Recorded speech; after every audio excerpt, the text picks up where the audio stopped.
Les damos la bienvenida a otro tema más de esta congregación, Proyecto de Vida, la comunidad Proyecto de Vida en Ciudad Juárez. Soy el pastor Juan González y como todos los días de sábado, Shabbat, para nosotros es un día de celebrar, de guardar según la Escritura. Y hoy que estamos próximos ya adentrándonos a lo que se llama religiosamente la Semana Santa, traigo para ustedes un tema que espero despierte el interés para aquellos que quieren conocer el trasfondo bíblico de esta celebración.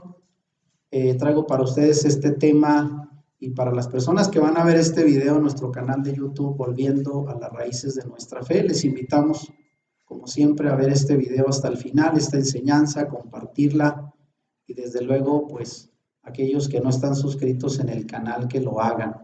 Voy rápidamente a presentarles pues el tema que voy a compartir, ¿verdad? Y lo hemos llamado Pesaj bajo el pacto original. Pesaj bajo el pacto original. Y quise poner ahí como fondo de esta portada pues lo que sería el dintel de las puertas de los israelitas que fueron pintadas con sangre, la sangre del cordero. Este es el significado central de la Pascua, como se le llama a esta celebración. Y desde luego, pues vamos a compartir el tema, esperando que pues sea de interés para personas tanto religiosas. Hay mucha gente que celebra Pascua sin saber siquiera de qué se trata, sin haber leído en la Escritura el trasfondo de esta celebración. Claro que hay otros que aprovechan la Pascua para salir de vacaciones, para descansar, pero este tiene un propósito más espiritual de lo que mucha gente se imagina, y es lo que vamos a compartir el día de hoy. ¿Qué significa la fiesta de Pesaj, que es el nombre hebreo? Se traduce como Pascua bajo el pacto original. Y rápidamente, bueno, decir que quiero empezar con esta pregunta. ¿Cómo debemos celebrar Pesaj o Pascua, como es la traducción del hebreo al español en nuestro tiempo, el día de hoy? ¿Cómo debemos celebrar? Para aquellas personas que sí les interesa no solamente el día, sino saber qué se celebra y cómo debemos de hacerlo en nuestro tiempo, creo que esta pregunta es importante. Y sobre todo porque miren, el día de hoy alrededor de esta fiesta y después de tantos años hay diversas tradiciones y maneras de celebrar la Pascua. Y quise por lo menos poner aquí las tres más importantes. Del lado izquierdo, lo que sería la tradición católico-romana, es lo que llamamos la misa, en donde en cada día de celebración el sacerdote santifica lo que para ellos es el pan y el vino, que representa la Pascua, ¿no? Que sabemos que es la hostia, y tiene otra connotación, otro contenido, muy lejos de lo que fue la Pascua original. Pero bueno, solo comentarlo. En la parte del medio tenemos lo que sería la tradición cristiana o la Santa Cena, donde celebramos incluso en esta congregación por muchos años el jugo de uva y un pan. Y también con otra connotación, obviamente más enfocada al sacrificio de nuestro Mesías, pero todavía cortos en la interpretación final, en la manera en que lo entendíamos y lo practicábamos. Y del lado derecho sería la celebración que hacen los judíos el día de hoy de la fiesta de Pesaj. Ellos, aunque están un poco más adentrados a la Escritura, sin embargo, sabemos que hay diferentes ramificaciones de judíos, y sobre todo los más tradicionales que vienen pues de la tradición rabínica, los judíos ortodoxos, pues tienen lo que llaman el Seder de Pascua. Y ese es el plato para ellos de cómo representa cada cosa algo importante de la celebración: el vino, el pan sin levadura, incluso incluye un huevo, el perejil, el cordero y varios elementos de cómo ellos celebran la Pascua. Y no voy a adentrarme en eso, solo lo comento para que se den una idea de cómo cada grupo, tradición religiosa celebra Pascua a su manera, y obviamente pues basado en la Escritura, o según así se cree. Ahora, rápidamente, el tema de hoy lo voy a compartir como parte de una serie de 2 temas. El día de hoy voy a hablar de Pesaj bajo el pacto original, y el próximo viernes por la noche que nos vamos a reunir, que es el día en que según el calendario hebreo debemos celebrar, porque también eso es importante. Cada religión lo celebra en el día que ellos piensan, pero realmente hay que apegarnos al calendario hebreo. Y aún dentro del calendario hebreo hay varias interpretaciones, así es de que para el próximo tema del viernes por la noche voy a compartir la segunda parte que le he llamado Pesaj bajo el pacto renovado. Así es de que vamos a ver el tema bajo el pacto original, lo que sería el Antiguo Testamento, y bajo el pacto renovado que nosotros conocemos como el Nuevo Testamento. Y rápidamente entrando en el tema, vean,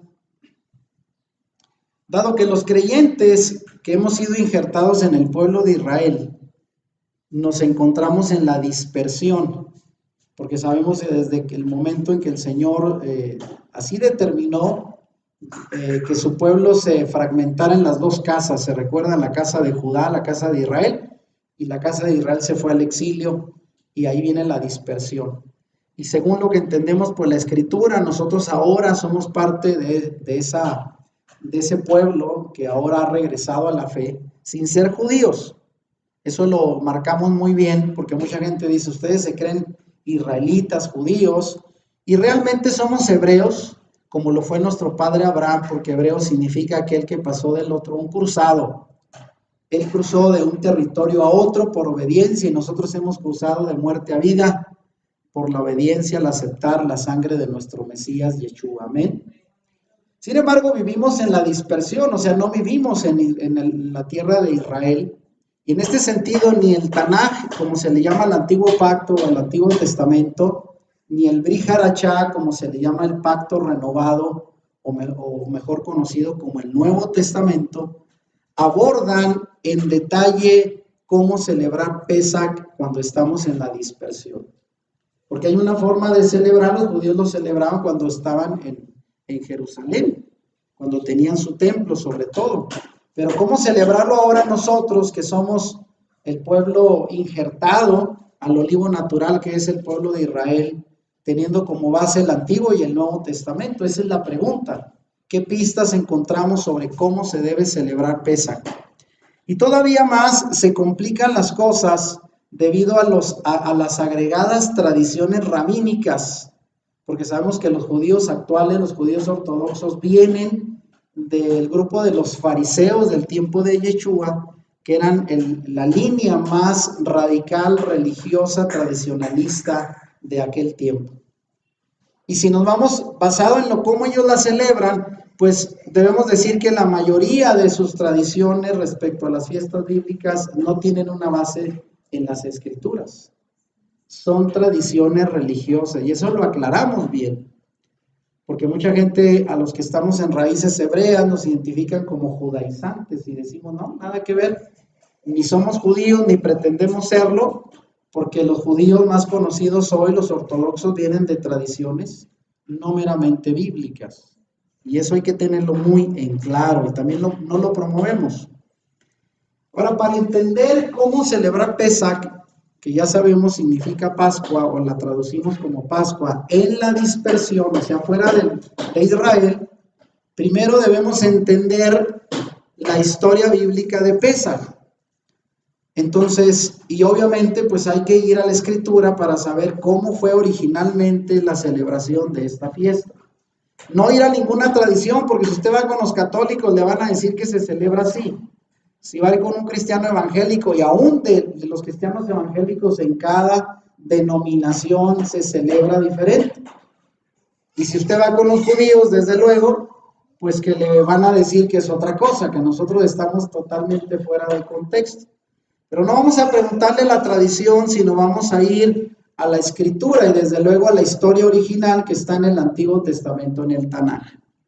Y comenzaremos desde luego por la primera celebración de Pesaj, que fue en Egipto. Estamos hablando hace 1450 años antes de Yeshua, casi 3500 años desde el tiempo actual.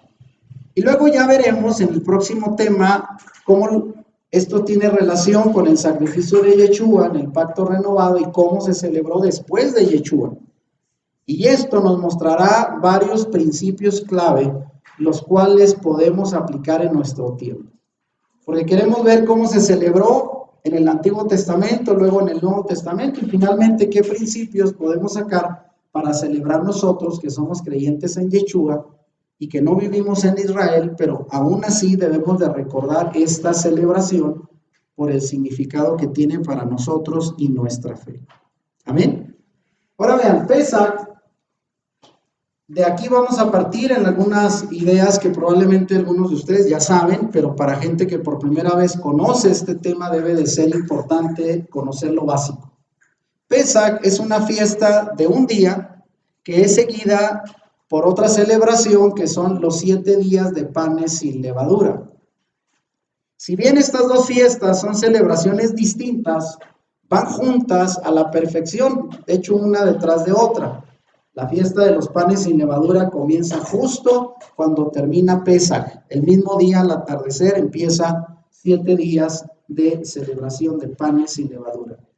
Y debido a esto, estas dos fiestas a menudo se consideran una sola a lo largo de 8 días. Decía yo que si bien estas dos fiestas son celebraciones distintas, van juntas a la perfección, y la fiesta de panes sin levadura comienza justo cuando termina Pesach, al atardecer del mismo día, va una detrás de otra. Y debido a esto, estas dos fiestas a menudo se consideran una sola a lo largo de 8 días de celebración. Así es de que esto lo vamos a dejar muy claro en este tema.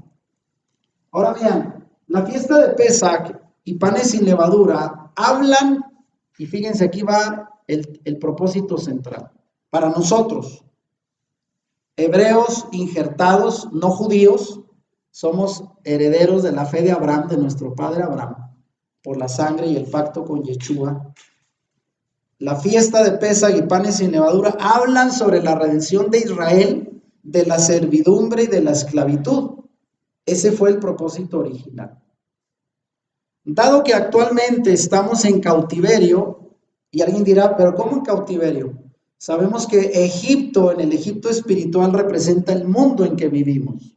El mundo actual, el sistema actual de vida, para los creyentes, representa lo mismo que para el pueblo de Israel fue el Egipto, en donde por 400 años fueron esclavos.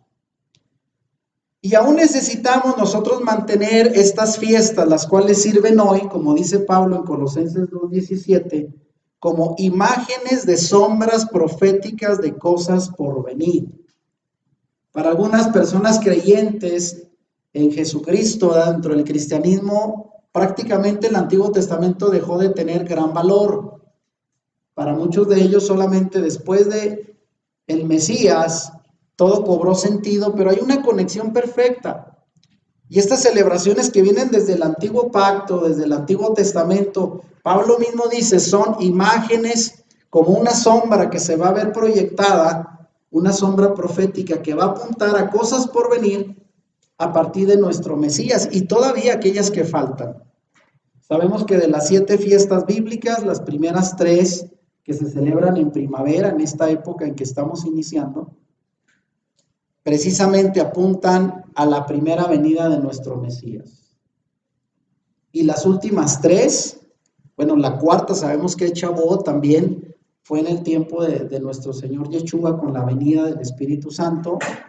Y las últimas 3 las vamos a encontrar de forma profética cumpliéndose en su segunda venida. De manera que todas estas celebraciones tienen propósito y sentido para nosotros. Y para aquellos que dicen que son fiestas judías, no, son fiestas establecidas por Adonai.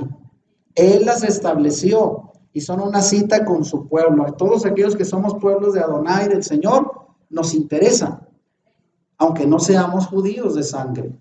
Así de que son imágenes de sombras proféticas de cosas por venir. Ahora vean, quiero hablar, antes de adentrarme en lo que sabemos fue el éxodo original, y hablar del segundo éxodo. El segundo éxodo, alguien dirá, ¿cuál fue el segundo éxodo? ¿Dónde está en la Biblia? Bueno, tomando como ejemplo lo que acabo de decir ahorita, las fiestas son imágenes de sombras proféticas, de cosas que aún están por venir. Quiero mencionar que mientras Israel pasó por el primer éxodo, al salir de la esclavitud de Egipto hace casi 3,500 años, nosotros y nuestros hijos creyentes en la actualidad, pasaremos por un segundo éxodo. Algunos de ustedes quizás esto no lo sabían. En el futuro, desde luego. Y ese futuro ya se está cumpliendo, ya se está cumpliendo. Y esto lo dice Jeremías 16. Ahorita voy a leer el pasaje. Por lo tanto, cuando hablamos del Éxodo, aunque sea una historia de hace 3.500 años, tiene sentido porque va a haber un segundo Éxodo en el tiempo final. Y debemos prepararnos nosotros y preparar a nuestros hijos para dejar la esclavitud espiritual de este mundo. Porque repito, hoy en la actualidad, aún los creyentes vivimos bajo la presión constante del mundo, influenciado por Satanás, por la maldad que nos oprime. Aun cuando somos libres en el Señor, hemos sido liberados del pecado, pero la lucha es constante. Los israelitas eran pueblo del Señor, obedecían mandamientos, pero vivían adentro de Egipto bajo toda la presión de la esclavitud del faraón. Y nosotros igual, estamos viviendo en libertad espiritual internamente, pero vivimos en un contexto de opresión y de maldad. Porque sabemos que Pablo dice que el príncipe de este mundo, Satanás, tiene todo controlado, excepto nosotros. Entonces va a venir un segundo éxodo al final de los tiempos, por lo tanto esto es más relevante. Puse ahí una foto, ¿no? Obviamente como el mar abriéndose y camiones y vehículos saliendo, pues esto no corresponde a la historia bíblica, sabemos, pero esto habla de un éxodo final en los tiempos proféticos. Y vean, hablando de este segundo éxodo, Jeremías 16 del 14 al 15 lo anunció, fíjense, desde mucho tiempo atrás, cuando dijo: no obstante, aquí vienen días, dice Yahweh, en que no se dirá más, vive Yahweh, que hizo subir a los hijos de Israel de tierra de Egipto, sino vive Yahweh, que hizo subir a los hijos de Israel de la tierra del norte y de todas las tierras a donde los había arrojado. Esto hablamos del tiempo en que fueron repatriados, que fueron llevados al exilio, Israel por la nación, los asirios, y la casa de Judá por los babilónicos. Estamos hablando antes, 700 años antes de Yeshua y 500 años antes de Yeshua. Pero dice la profecía de Jeremías: y los volveré a su tierra, la cual di a sus padres. Y sabemos que hace 70 años, poco más de 70 años, comenzó a cumplirse esta profecía, cuando el pueblo de Israel, regado por las naciones, comenzó a regresar a su tierra, a reconstruir su patria. Y fue establecido el Estado de Israel, sabemos, en mayo de 1948. Y ha sido todo un largo proceso que no termina, porque todavía no todos los del pueblo de Israel han regresado a su patria. Nosotros otra vez no somos judíos de sangre, pero nos identificamos con el pueblo de Israel por su fe y por los pactos a través de los cuales hemos llegado por gracia a través del último pacto, la sangre de nuestro Mesías, Yeshua. Y ahí tengo una foto, ¿no? De cómo muchos judíos, muchos israelitas han regresado de las diferentes tribus que estaban esparcidas entre las naciones, están regresando a su tierra. De manera que hay un segundo éxodo. Si bien no sabemos si el segundo éxodo se verá exactamente como el primero, sabemos que el primero hubo el mar rojo se abrió y hubo 10 plagas. Sin embargo, dice, habrá un segundo éxodo y por eso necesitamos conocer esta festividad y enseñar a nuestros hijos para que esperen el segundo éxodo. Y aquí es donde nos pondremos al día con la historia original de Pesaj. Entonces nos interesa porque estamos esperando un segundo éxodo y obviamente hay que conocer el primero, el original. Miren, entrando en esto del éxodo original, una de las razones por la cual Yahweh prometió o permitió, mejor dicho, que Israel cayera en esclavitud en Egipto, fue para ayudar a forjar un sentido de identidad nacional. Mucha gente dice, ¿por qué si ellos eran libres y aunque eran peregrinos, vivían como nómadas en carpas en el tiempo de Jacob y sus 12 hijos? ¿Por qué tuvieron que ir a Egipto y quedarse a vivir allá si era una nación pagana, con muchos dioses? Pero sabemos la historia bíblica, ¿verdad? Hubo años de hambre, de sequía, y tuvieron que ir allá a buscar alimento. José, a quien habían vendido, se había constituido en el gobernador de toda la tierra de Egipto y tenía pan. Y no solamente les dio pan a sus hermanos, se reveló a ellos, sino los hizo llevar a lo mejor de las tierras de Egipto. Y estando allá, pues en la comodidad, ahí se quedaron. Pero vean, si las 12 tribus no hubieran ido a Egipto por pan antes de la muerte de Jacob o de Israel, probablemente al morir él se habrían separado. No sé si lo había visto así. Al morir le habían dicho cada quien, cada tribu, nos vamos con una familia a otro lugar y se hubieran dispersado. Y ahí quedaron unidos bajo la protección de José. Después de que ellos murieron, se siguieron multiplicando hasta ser una gran multitud en Egipto. Y aunque Faraón los esclavizó, sus lamentos llegaron a oídos de Dios y él envió a Moisés, como libertador, y lo mandó a decirle a Faraón, sabemos la historia, él fue príncipe en Egipto, y después se convierte en el libertador del pueblo hebreo, y la comisión fue, ve y dile a Faraón que deje ir a mi pueblo. Y ahí empezó la historia del Éxodo, ¿verdad? Que podemos encontrar en el Antiguo Testamento. Esta historia la sabemos, pero miren, parte del propósito del Señor para hacer salir a su pueblo fue a través de la rebelión, de la negativa de Faraón, que no quiso dejar al pueblo, imagínense. Toda una multitud de esclavos que le ayudaron a construir gran parte de lo que en aquel tiempo fue la civilización egipcia, las estatuas, quizás pirámides, pues era mano de obra sin costo. Y obviamente no quiso, se negó a dejar salir en libertad al pueblo. Y es ahí donde viene el castigo de las 10 plagas. Y sabemos hoy que cada una de esas plagas fueron el juicio de Dios contra los dioses de Egipto.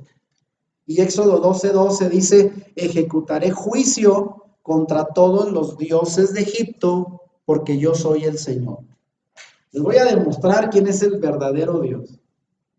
Y también en Éxodo 18:11 dice, ahora sé que el Señor es más grande que todos los demás dioses.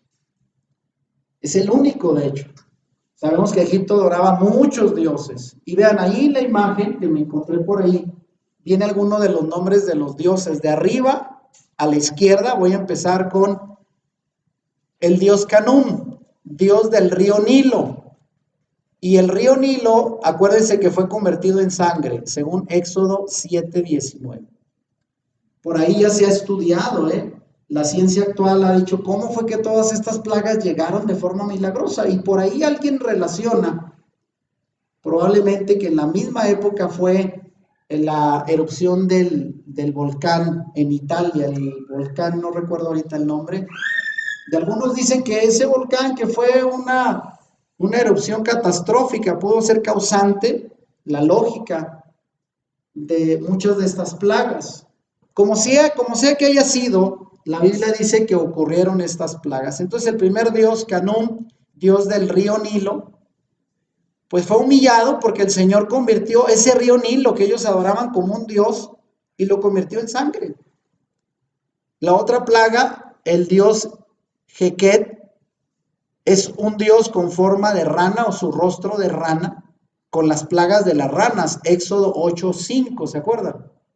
Que al haber sangre en el río Nilo, pues los únicos anfibios que pudieran sobrevivir, pues fueron las ranas, y salieron. Y ahí vino la plaga de las ranas, y ahí el Señor humilló a este dios, el dios rana de los egipcios. Y luego viene la diosa Geb, diosa de la tierra, y de ahí vemos la plaga de los piojos, en Éxodo 8 del 16 al 17. Luego viene la diosa Jepri, el dios Jepri, que es el dios escarabajo, es un insecto, y de ahí vemos la plaga de las moscas, porque en la traducción, mejor traducción en hebreo no es de moscas, sino de plaga de insectos. Se traduce como moscas, Éxodo 8:21. Y luego viene en quinto lugar la diosa Hathor Patiyapi, que es la diosa protector del ganado. Y sabemos que murió mucho ganado por la plaga. Esto es en Éxodo 9:3. Todo ahí están los pasajes. Son 5 plagas. La sexta fue para enjuiciar o humillar al dios Imhotep, el dios de la medicina y las sanidades. Porque como resultado de esta plaga, sabemos que vino la plaga de las úlceras sobre la piel de la gente. Esto lo encontramos en Éxodo 9, del 8 al 9. La séptima plaga, para enjuiciar al dios Nut, o la diosa Nut, diosa del cielo y la lluvia. Todo lo que tiene que ver con los fenómenos del clima. Y porque sabemos que hubo la plaga del granizo, ¿se acuerdan? Éxodo 9, 22. La octava plaga, para enjuiciar a la diosa Isis, diosa de la fertilidad, porque vino la plaga de las langostas y se llevó toda la cosecha. Esto en Éxodo 10, 4. En noveno lugar, fue enjuiciado uno de los más famosos dioses de Egipto, el dios Ra, el dios del sol, porque vino la plaga de las tinieblas. El Señor les apagó la luz. ¿Y dónde está el dios sol, el dios Ra? Quedó desplazado. Éxodo 10, 21. Y finalmente, la décima plaga trajo juicio sobre el dios Anubis, dios de la muerte. Y eso vino con la muerte de los primogénitos. No pudo hacer nada para salvar a los primogénitos de los egipcios, incluyendo al hijo de Faraón. Éxodo 11, del 4 al 5. Entonces fue un juicio completo sobre los dioses egipcios para manifestar el poder del dios hebreo sobre todo el montón de dioses egipcios.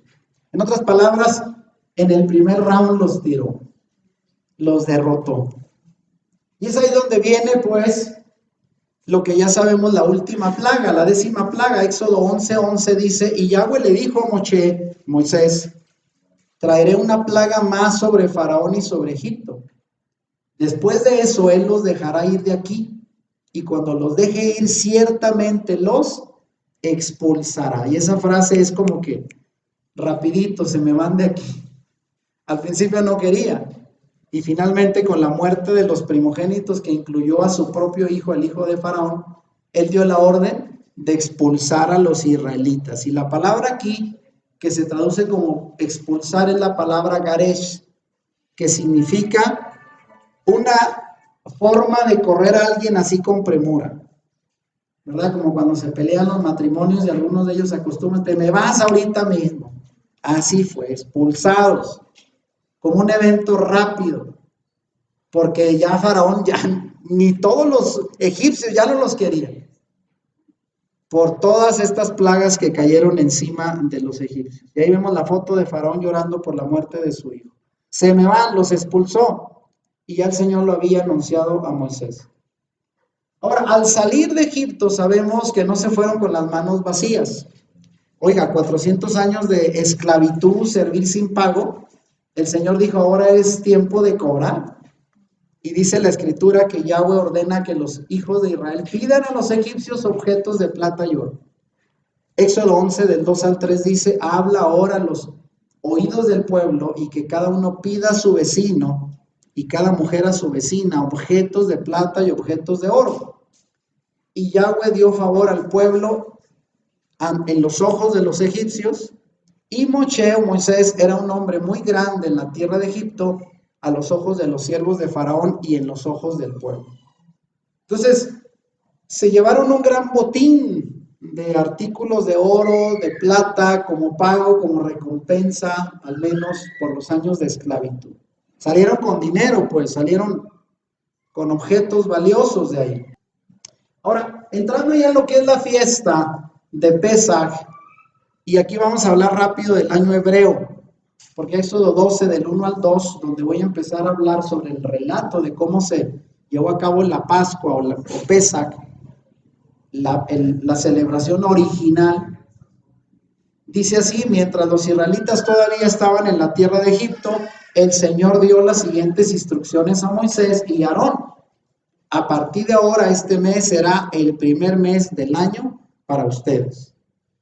Y una de las diferencias entre el calendario gregoriano que usamos nosotros hoy, donde empieza todo en enero, el año, 1 de enero, termina el 31 de diciembre, en el calendario hebreo dado por Dios, en el calendario litúrgico religioso, porque tienen también su calendario civil, Todo empieza en la primavera, con el inicio de las flores y el resurgimiento, ¿verdad? La vegetación en primavera empieza el año hebreo religioso.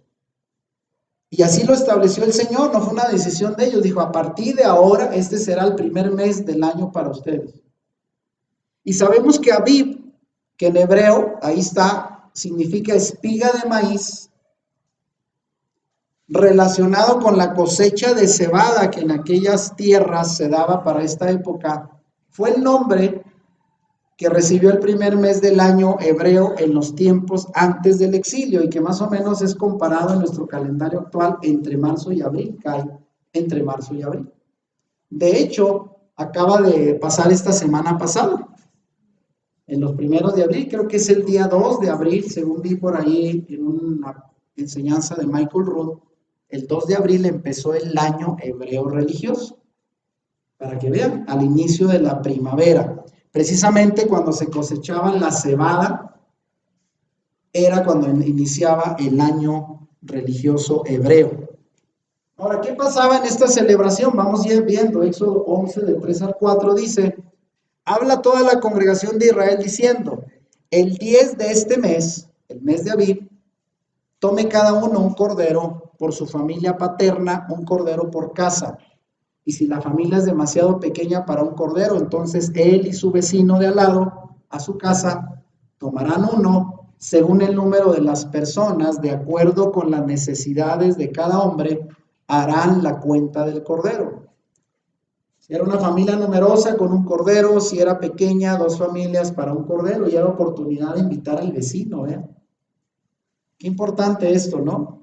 Era tiempo de compartir y la celebración estaba centrada en el sacrificio de un cordero que se elegía desde el día 10 del primer mes de Abib y se preparaba. Bien. Y luego dice, Éxodo 11:5, el cordero será sin defecto, macho de 1 año. Lo tomarán de las ovejas o de las cabras. Y como ya sabemos esto del cordero, sin defecto, de 1 año, era la imagen perfecta de una sombra profética que se cumpliría en Yeshua. Éxodo 12:6 dice, y lo guardarán hasta el día 14 del mismo mes, del 10 al 14, 4 días, para cuidarlo, elegirlo, prepararlo, y entonces toda la asamblea de la congregación de Israel lo inmolará entre las 2 tardes. Entonces lo elegían el 10 del primer mes de Abib, el 14 lo sacrificaban entre las 2 tardes. Vean. Ahora, ¿qué significa esto de las 2 tardes? Aunque hay mucha disputa entre los mismos judíos sobre qué significaba esta expresión, los eruditos debaten sobre el significado de la frase las 2 tardes hasta el día de hoy. Y los historiadores dicen que hay 2 tardes en el pensamiento hebreo porque también sabemos que los días hebreos son diferentes en el inicio y término que los días occidentales. Para nosotros empieza un día a las 12 de la noche con 1 segundo y termina a las 12 de la noche de nuevo. Y para los hebreos termina al caer el sol en la tarde. Ahí termina y empieza un nuevo día. Por eso es que esto hay que entenderlo, si no malinterpretamos la escritura, porque los días hebreos no son los mismos días occidentales. Entonces, en el pensamiento hebreo había 2 tardes, una al mediodía, por ahí de las 12 del mediodía, y la otra al atardecer, cuando ya caía el sol, más o menos a las 6 de la tarde. Todo depende, ¿verdad?, de la época del año. Pero más o menos mediodía es la primera tarde y la otra tarde es cuando ya cae el sol, como a las 6 de la tarde. El punto, pues, entre las 2 tardes se refiere a media tarde, cuando el sol comienza su descenso, más o menos como a las 3 de la tarde. Después del mediodía y antes de que el sol se ponga. Entonces, ahí, más o menos entre esos horarios, era cuando se sacrificaba el cordero de Pascua. Y ya lo vamos a ver en el cumplimiento profético, en el siguiente tema, en el sacrificio de Yeshua en la cruz. ¿En qué tiempo fue? Porque fue exacto el cumplimiento. Ahora vean, ¿en qué consistía la cena de Pesaj? Éxodo 12, del 8 al 10 dice, y comerán la carne esa misma noche, asada al fuego, con panes sin levadura y con hierbas amargas lo comerán. No comerán nada crudo ni hervido en agua, sino asada al fuego, su cabeza con sus patas y sus entrañas. Y no dejarán nada de él hasta la mañana, y lo que quede de él hasta la mañana lo quemarán con fuego. O sea, todo debía consumirse. Y vean, ahí yo puse una foto de lo que sería pues un cordero asado. No quise poner la foto que puse al principio de cómo lo preparan hoy los judíos actuales, porque eso ya lleva mucho de tradición. Y que si un huevo, y que si el perejil, y que si debe de ir exactamente en esta parte del plato, adornado así, eso ya es tradición rabínica. Y no se preocupe si no lo hace a la perfección, que el Señor no se va a enojar, porque la instrucción original fue esta: comerán la carne del cordero asada al fuego, con panes sin levadura y con hierbas amargas. ¿Qué tipo de hierbas tenían ellos? No sabemos si era perejil, si era otra cosa. Pero dice, no se comerá crudo ni hervido en agua, sino asado completo, y no se dejará nada al día siguiente. Todo quemado en el fuego. Esa era la cena de Pesaj original, según la Escritura. Ya lo demás puede ser envuelto de mucha tradición. Ahora, se debía de comer a prisa. Para aquellos, ¿verdad?, que se dan su tiempo para comer. Mi esposa dice que al principio yo creo que cumplía con esto. Todavía no me da una tortilla, ya había terminado. Y hoy estoy cumpliendo esto. Me doy mi tiempo para comer. Bueno, Éxodo 12:11 dice, y así lo comerán, sus lomos ceñidos, o sea, el cinturón puesto, sandalias en sus pies y su bastón en sus manos, y lo comerán a prisa. Es el Pesaj de Yahweh. ¿Por qué tenían que comerlo de prisa? Otra vez, porque iban a ser expulsados y se van. Y no dirán antes de que esto se arrepientan, ¿verdad? Y no nos dejen ir, sino tenía que ser de forma apresurada. Bien listos, o sea, no se valía ponerse la pijama o ponerse pantufla, no, era bien vestido, con el bordón en la mano, dispuesto para salir corriendo. Y la frase aprisa, como aquí se traduce, es la palabra vejipasón, que significa una huida apresurada. Y esto alude a una disposición a partir en cualquier momento, o sea, listos. Como dice la Escritura, que debemos de velar y orar porque debemos de estar despiertos. Porque así son las cosas del Señor, con premura, velando, listos para salir. Ahora dice, por lo tanto, en lugar de comer una cena elegante, no era una cena elegante de esa que se sienta uno y le prepara y hace todos los adornos de una cena, debemos tratar a Pesaj como un ensayo general para el segundo éxodo del que ya hablamos. Y aquí pongo, ya sea que nos expulsen apresuradamente o no, los israelitas en Egipto comieron el Pesaj deprisa. Y dice, ya que les habían dicho que serían expulsados cuando Yahweh hiriera a los primogénitos de Egipto. Por eso el Señor le dijo a Moshe, dile que se alisten, porque con esta última van a salir bien corridos. Y la cena va a ser rápida, apresurada, porque llegó el tiempo de la libertad.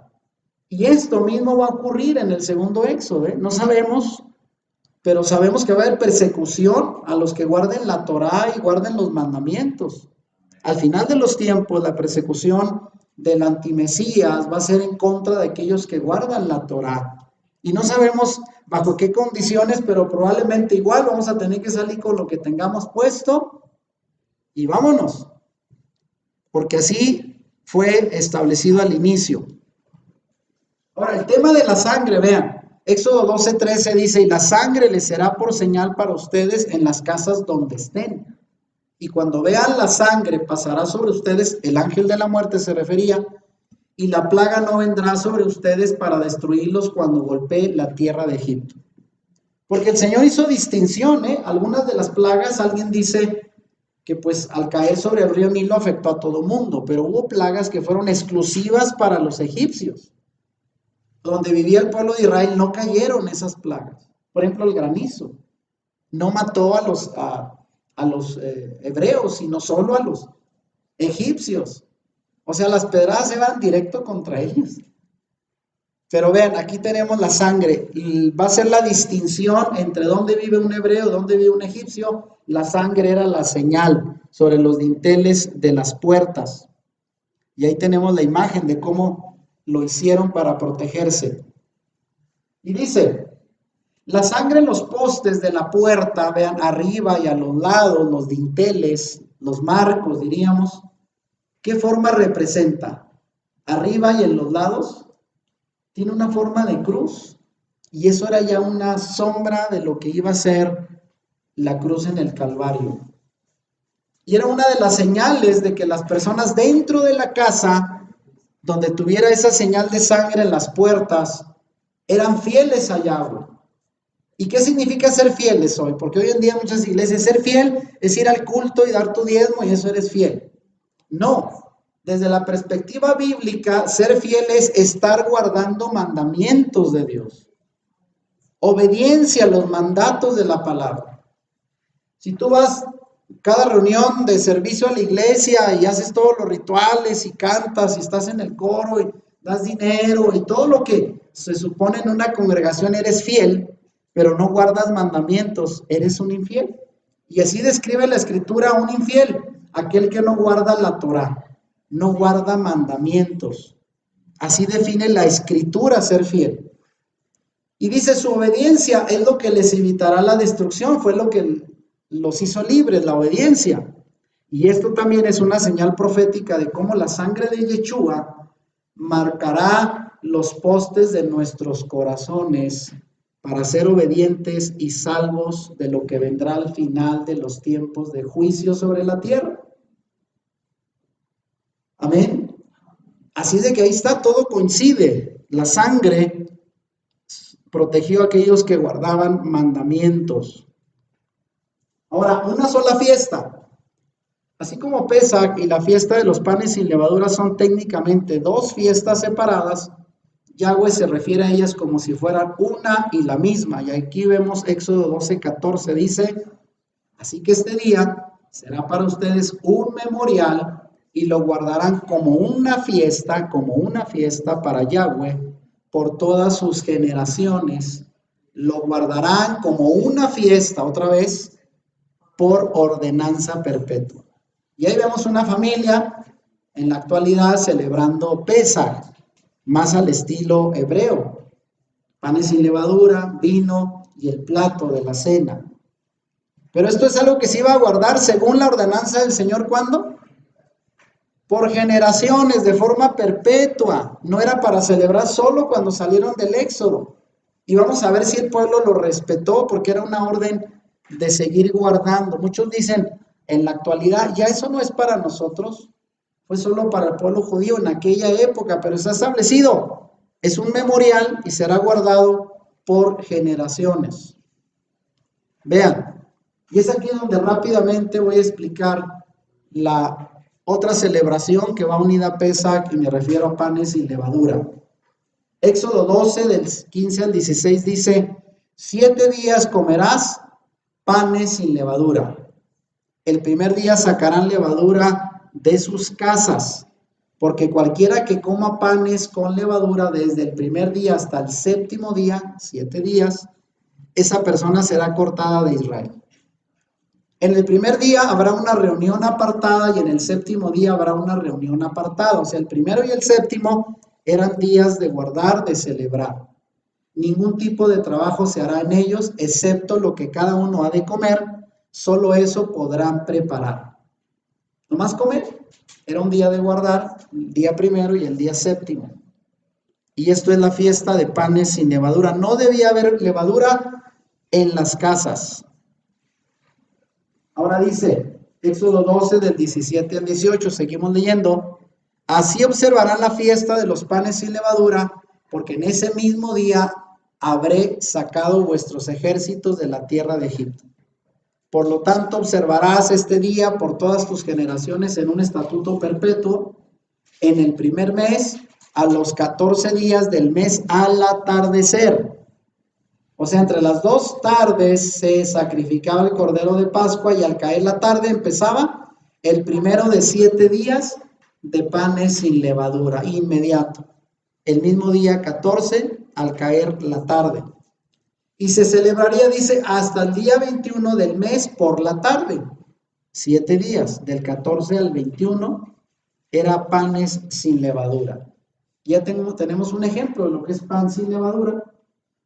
Obviamente la levadura que hace esponja el pan, ¿no es cierto? Por eso cuando vea celebración con un pan esponjoso, pues no. Debe ser pan sin levadura. Ya sabemos, en el próximo tema vamos a ver qué representa la levadura. Y vean, Éxodo 12:20, no comerán nada leudado, en vuestras moradas comerán panes sin levadura. Yahweh quiere que comamos panes sin levadura desde el atardecer que termina el día 14, también llamada la 14ª tarde, hasta la puesta del sol que termina el día 21 y que comienza el día 22. Y no debemos tener levadura en nuestras casas o en nuestra propiedad durante ese tiempo. Y vean cómo el Señor les dijo, no quiero levadura. ¿Qué sabemos que representa la levadura? Ya el apóstol Shaul dice, ¿verdad? Nuevo Testamento, que sin levadura significa sin pecado. Eso es lo que representa. Y ahí está. Y vean, Éxodo 12, del 33 al 34, y verso 39 nos habla de cómo fueron expulsados de Egipto.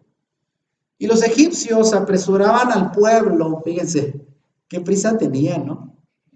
Para echarlos de la tierra a toda prisa, porque decían, todos vamos a morir. O sea, tenían un miedo tremendo de ver más a los hebreos entre ellos porque estaban acabando con la tierra. 10 plagas fueron suficientes para espantar a esta gente. Y dice, así el pueblo llevó su masa antes de que leudara, o sea, no les dio tiempo. ¿Por qué masa sin leudar?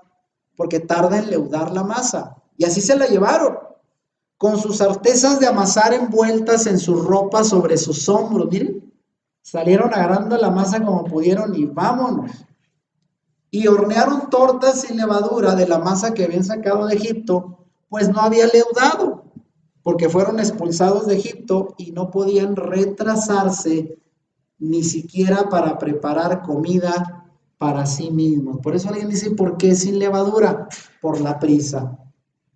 Ya no alcanzó a leudar la masa, se la llevaron y en el camino hicieron tortas para comer por la prisa. ¿Lo entiende ahora? Y mire, estoy ya casi terminando. Después de esa salida de Egipto, ¿qué pasó? Porque la orden fue, van a guardar esta fiesta solemne por todas las generaciones. Y sí, dice que hubo una celebración de Pesaj en el desierto. El libro de Números, capítulo 9, del 1 al 3, nos dice que los hijos de Israel guardaron Pesaj el año siguiente, después de la salida de Egipto, en el desierto. Yahweh ordenó a los hijos de Israel que guardaran Pesaj de la misma manera que lo habían hecho durante el Éxodo, es decir, según las mismas normas y regulaciones. Y ahí está lo que dice Números. Al día 14 de este mes, al atardecer, lo guardarán en su tiempo señalado, lo guardarán conforme a todos sus estatutos y conforme a todas sus ordenanzas. Debían seguir las mismas instrucciones y así lo hicieron en el desierto un año después. Ahora, hay en la escritura algo que se llama el segundo Pesaj y se le llama Pesaj Sheni. Pesaj Sheni. Así se traduce, el segundo Pesaj. Y es una celebración considerada un poco menor, mencionada en el libro de Números, donde acabo ahorita de señalar, Números capítulo 9, donde Moisés anuncia que Pesaj solo puede ser para aquellas personas que se encuentren ceremonialmente puras.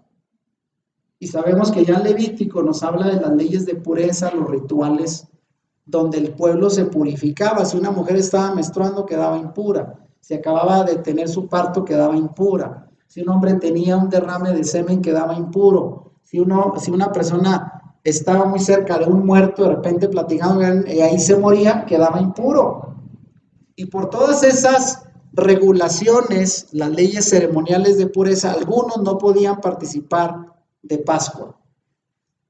Y los que habían caído en esta situación, por ejemplo, contacto con los muertos, o no estaban en condiciones de cumplir con la misma, que significa el mandamiento de la Pascua, fueron ante Moisés y le dijeron, ¿y nosotros pues qué vamos a hacer? No pudimos porque la mujer estaba menstruando, se acababa de tener su bebé o se nos murió ayer de un infarto el abuelito y pues quedamos impuros. Moisés consulta con el Señor y Moisés recibe la orden de que todo aquel que se encuentre imposibilitado de sacrificar el cordero el día 14 de Aviv, que era la fecha original, tanto por dificultades de observancia, porque quedó impuro, o por la incapacidad de viajar, en el caso de que estuviera lejos del lugar de sacrificio, esto fue después cuando ya tenían el tabernáculo, debería realizar el sacrificio el día 14 de Iyar, un mes después, o sea, el mes siguiente. Y lo hacían igual, comiendo el cordero de Pascua, acompañado con matzá, que es el nombre hebreo del pan sin levadura, y con maror, que es el nombre hebreo de las hierbas amargas. O sea, si no se podía el mero día, 14 de Aviv, podían hacerlo el mismo día, un mes después, y eso se le llamó el segundo Pesach, el Pesach Sheni, por la cuestión de la imposibilidad si estabas impuro. Ahora, ¿qué pasó? Hubo también celebración de Pesaj en tiempos de Josué. La siguiente ocasión en la cual la escritura registra a los hijos de Israel ofreciendo la ofrenda de Pesaj es en Josué 5:10, justo después de entrar a la tierra de Canaán. Después de los tiempos de batalla, de conquista, con Josué y sus ejércitos entraron a la tierra prometida y celebraron de nuevo Pesaj. Esta vez, en lugar de pintar los dinteles de sus puertas con sangre, los israelitas debían llevar sus corderos de Pesaj al tabernáculo, porque acuérdense, ya había un lugar de reunión donde los levitas ofrecían sacrificios delante del altar en la presencia de Yahweh. Y ahí era donde los llevaba, ya no había donde pintar dinteles. Y esto está en Deuteronomio 12, donde Yahweh da reglas adicionales sobre cómo celebrar las fiestas cuando vivan en la tierra de Israel. Ahí hay más instrucciones. Ahora, finalmente, cuando el pueblo se estableció en la tierra prometida y en lugar de un tabernáculo construyeron un santuario, un templo, el primero de ellos fue Salomón. Al vivir en Israel, se debía de hacer una peregrinación cada año, donde quiera que vivieran las tribus esparcidas, e ir a Jerusalén cuando menos 3 veces al año, ¿verdad? Para la fiesta de Pascua, para la fiesta de Chabot y para la fiesta de Cabañas. Entonces, ahí dice la escritura, al vivir en Israel se debía de hacer una peregrinación al lugar donde Yahweh escogiera para poner ahí su nombre. Y leemos Deuteronomios 16 del 1 al 2. Guardaréis el mes de Aviv y celebrarás Pesach a Yahweh tu Elohim, porque en el mes de Aviv Yahweh tu Elohim lo sacó de Egipto de noche. Sacrificarás Pesach a Yahweh tu Elohim del rebaño y de la manada en el lugar donde Yahweh escoja para establecer ahí su nombre. Y en este caso era el santuario, el templo. Ahí era el lugar del sacrificio ahora. Y finalmente, el último registro de Pesach en el Antiguo Testamento fue en tiempos del rey Josías, ¿se recuerdan? Fíjense cuánto tiempo pasó desde Josué. Después de Josué, cuando entra el pueblo a conquistar la tierra, hubo un largo periodo de al menos 200 años que fue en la época de los jueces, ¿se recuerdan? La época de los jueces. Y después, con el último de los jueces llamado Samuel, empezó la época de la monarquía con el primer rey Saúl, David, Salomón, y de ahí la división de las dos casas. ¿Cuántos años pasaron? Y no fue hasta el tiempo del rey Josías, descendiente del rey David, que se volvió a celebrar Pesaj. Y vean lo que dice Segundo de Reyes 23 del 21 al 23. Entonces mandó el rey a todo el pueblo diciendo, haced la Pascua a Yahweh nuestro Dios, conforme a todo lo que está escrito en el libro de este pacto. Porque acuérdense que él, siendo un pequeño, mandó reconstruir la casa de Dios que estaba abandonada porque el pueblo era idólatra. Servían otros dioses menos a Yahweh. Y cuando reconstruyeron el templo, ¿qué se encontraron? ¿Se acuerdan? El libro de la ley. Una parte de la Torá, algunos dicen que pudo haber sido el libro de Deuteronomio. Y ahí él empezó a leer, los escribas le leyeron y ahí decía lo que vimos hace rato.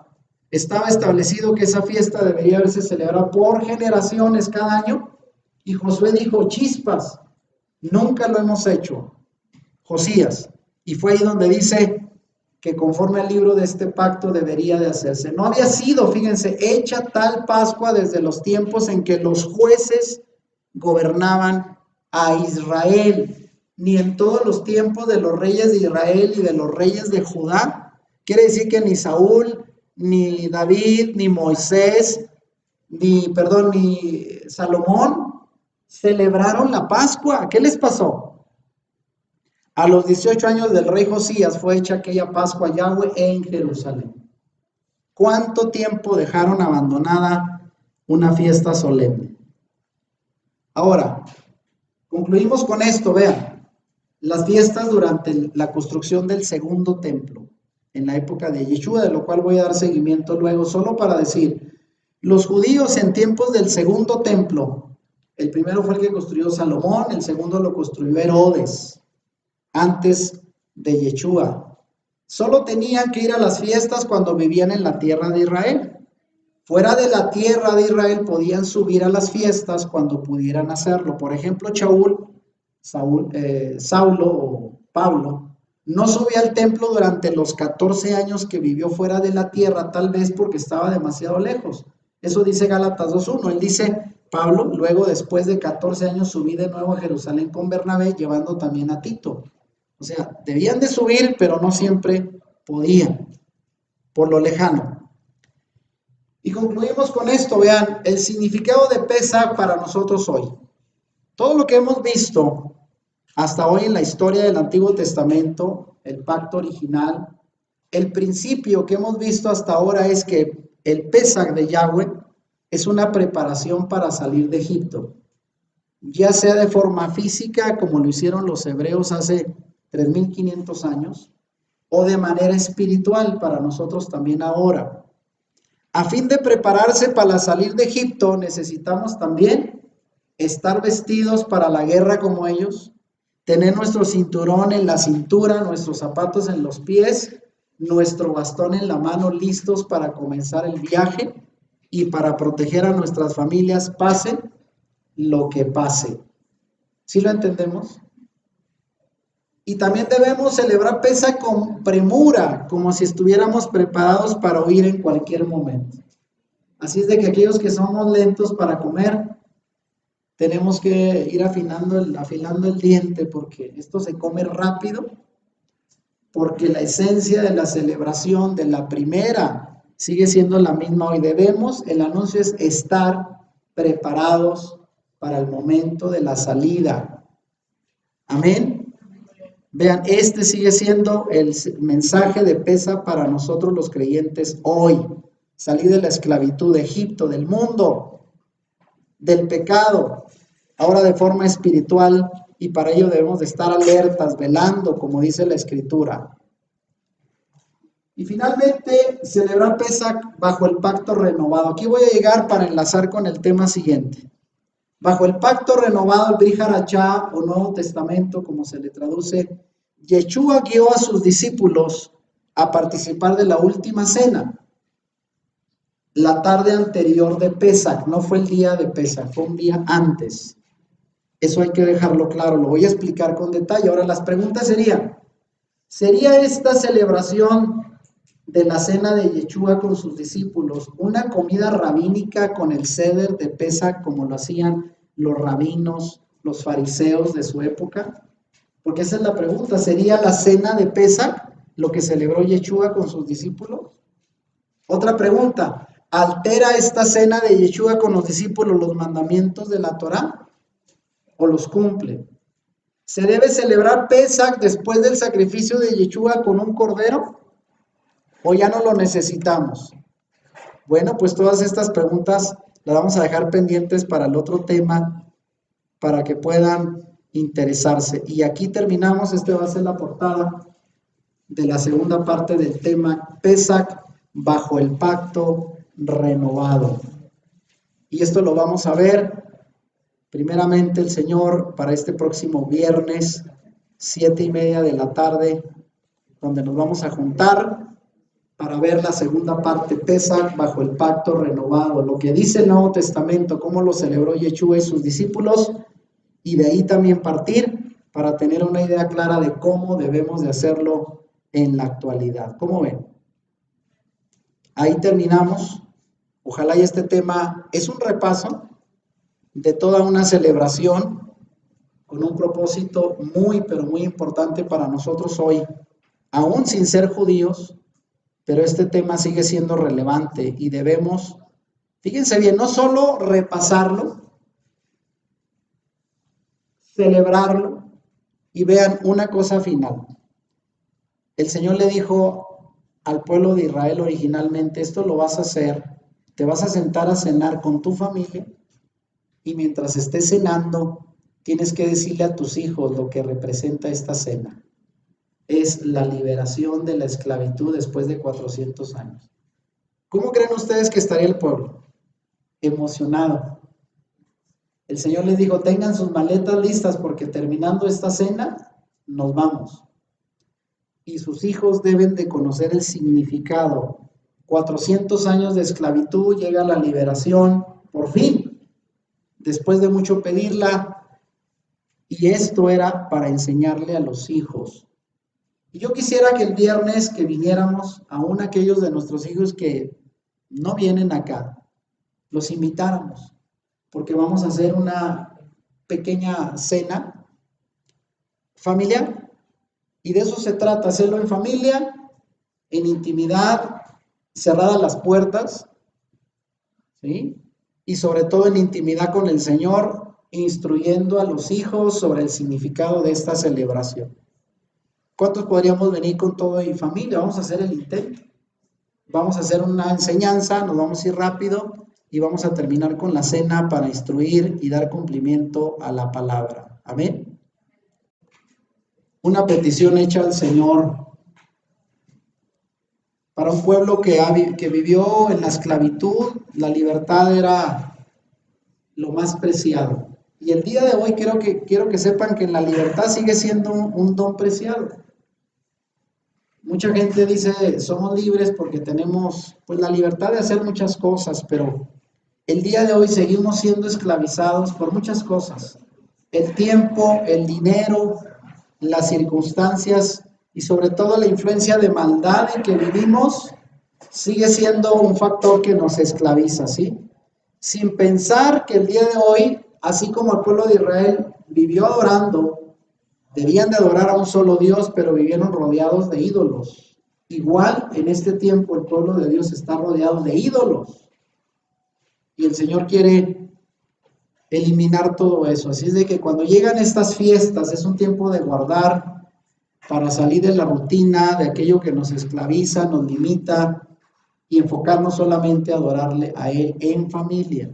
Así es de que esperamos que esta celebración no sea algo más religioso, una tradición más, sino recuperemos el verdadero propósito y significado espiritual de Pesaj. Si te gustó este video, dale like y compártelo con tus amigos. Suscríbete a nuestro canal si no lo has hecho y activa la campanita para que YouTube te avise cuando subamos nuevos videos. Bendiciones.